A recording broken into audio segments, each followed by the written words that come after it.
হাই friends, কি খবৰ আপোনালোকৰ? আশা কৰোঁ সকলোৱে ভালে আছে। মই অনামিকাই মোৰ 5 মিনিট ব্লগটোলৈ আপোনালোকক সকলোকে স্বাগতম জনাইছোঁ।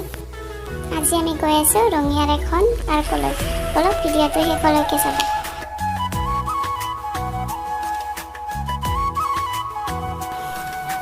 এয়া হৈ গ'লো মই ৰেডি। এতিয়া আমি গৈ আছোঁ। আধা ৰাস্তাতে মোৰ চেণ্ডেলযোৰ ছিঙি গ'ল, তথাপিও ৰখা নাই, যায়ে আছোঁ। আহি আমি পালোঁ ৰঙিয়াৰ ইকো পাৰ্ক।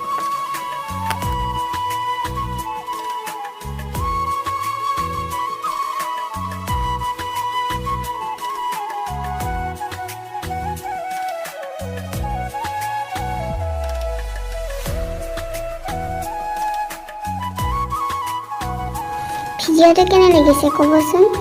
যদি ভাল লাগিছে লাইক কমেণ্ট শ্বেয়াৰ কৰি দিব।